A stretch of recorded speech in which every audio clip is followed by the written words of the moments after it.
What makes a film is defined by its background, by its title, perhaps by its directors or screenwriters. Well, what if instead a film wasn't defined by one prominent characteristic, and instead came together into one whole to be scrutinized? Nah, then most of us reviewers wouldn't have much of a career. Let's review Mothra vs. Godzilla.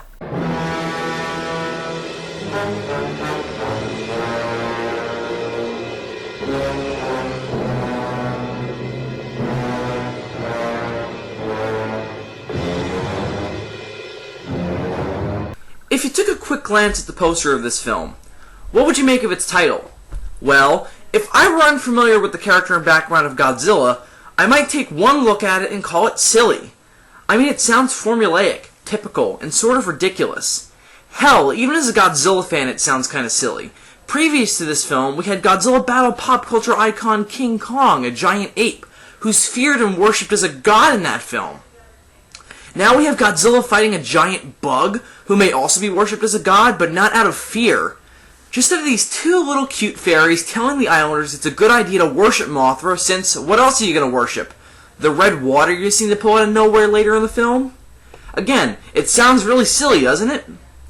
However, this is one of several cases where the somewhat silly, obvious title and premise has nothing to do with how well-produced, well-written, and overall unpredictable Mothra vs. Godzilla truly is. Now, I say unpredictable since the 50s boom of B-grade monster movies like Burt I. Gordon films embedded the formula for a monster movie into our minds.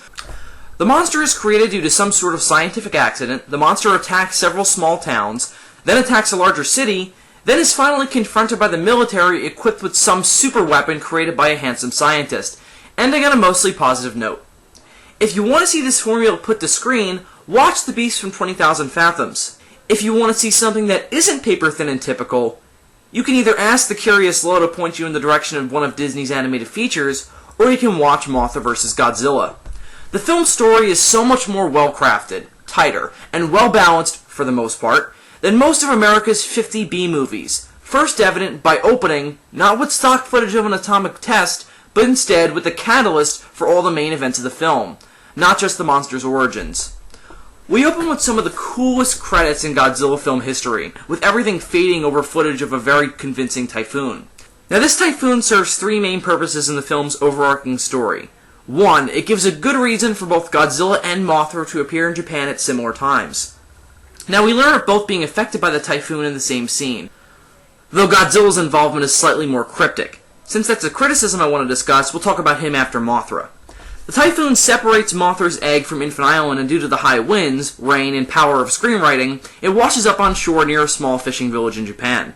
Naturally, men try to make money off this unusual situation when the fishermen claim ownership of the egg since it was found in their waters and sell it to a greedy business tycoon named Kumiyama, who wants to turn it into a tourist attraction. I like this for a couple of reasons. For one, the egg being held captive gives Mothra a very believable reason for coming to Japan, trying to reclaim her progeny. But also, it makes her later battle with Godzilla about more than them simply being monsters. It makes it about life and death when Godzilla keeps trying to smash Mothra's egg during the fight. Overall, Mothra's involvement in the story is very believable and helps the film feel like a tighter piece than other films in the genre, like in King Kong vs. Godzilla, where the two monsters seem to arrive in Japan at nearly the same time, by the power of pure coincidence. But now we come to Godzilla. Now, I like the first moment where we realize he's involved and the build-up to his first appearance. After the typhoon has ended and the debris is being inspected by the local populace and pictures are being taken by our female lead, she comes across a pretty-looking object that looks kind of organic. She and our male reporter lead, Sakai, played by Mr. Handsome himself, Akira Takarada, take a very dramatic look at the object and take it to a famous scientist for experimentation. Later in the film, we learn that it's radioactive, pointing to it being connected to Godzilla. But then that's it. The next scene, Godzilla appears, which is one of Godzilla's coolest appearances, with him bursting through the debris he was stuck under due to the typhoon, and being accompanied by an epic soundtrack by Akira Ifukube. And the build-up to it is really cool, with our three main protagonists using a Geiger counter to measure the debris area for further radioactivity, and it's starting to click like mad when Godzilla starts to burst through the ground.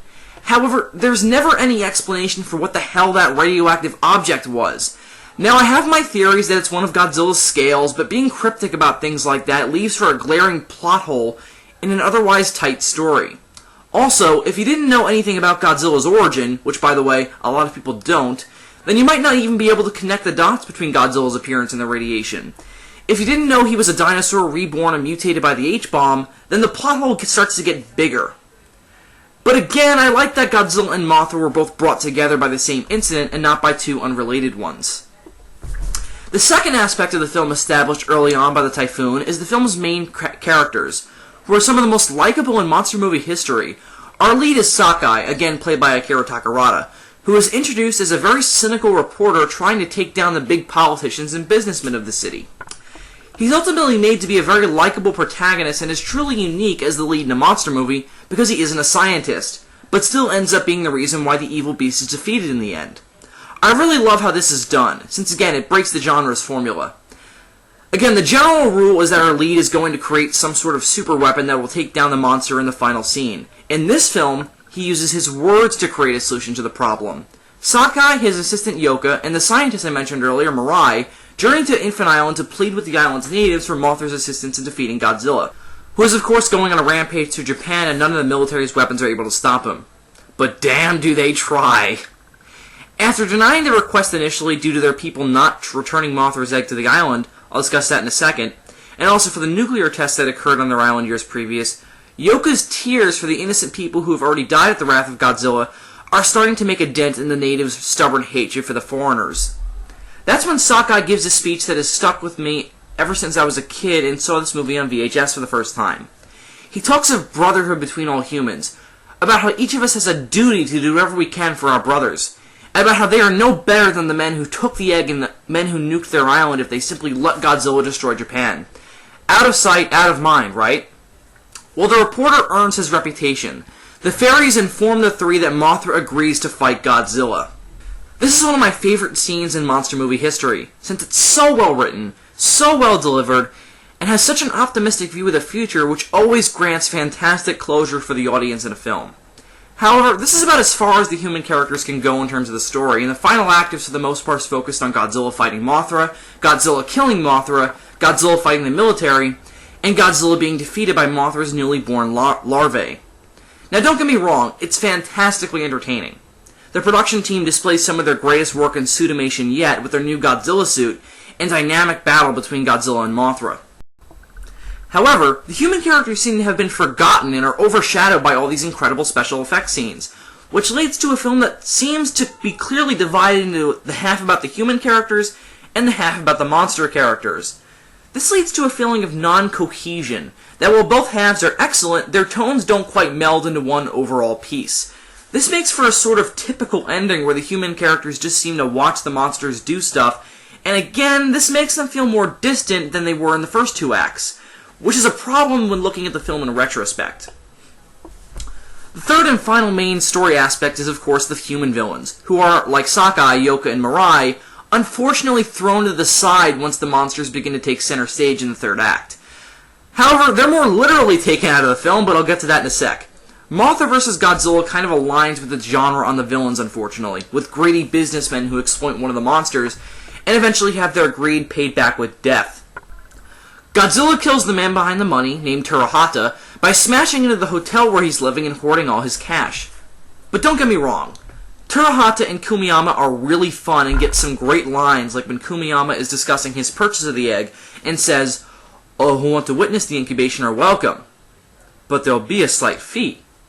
And I also like how they turn on each other in the end due to their greed when Kumiyama comes to get the money Terahata promised him, and Terahata shoots him in the head, right before he himself dies. It's a cool idea and certainly fits in with the film's anti-big business tone.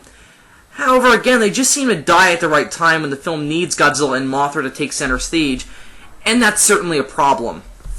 Quickly, here's an amusing bit of info about filming the Godzilla suit in action, and some mistakes that became trademarks of this particular suit, dubbed the Masugoji suit. According to the commentary on the Toho Masterworks release of the film, the Masugoji suit's iconic quivering upper jaw was actually a design flaw in the suit's head. The glue seal connecting the rubber of the jaw to the mold of the head broke during the filming of the scene where Godzilla attacks Nagoya. Despite being a flub, It gives the suit a very distinct characteristic and makes Godzilla's roar seem mightier. Mothra vs. Godzilla is an excellent venture in the franchise, with a fresh, non-formulaic story, likable characters, interesting commentary, and incredible suit effects. However, since there are a few issues with the cohesion of the monster and human stories, and some pretty big plot holes, I'm giving Mothra vs. Godzilla a 4 out of 5. Thank you very much for watching, and I'll see you all soon.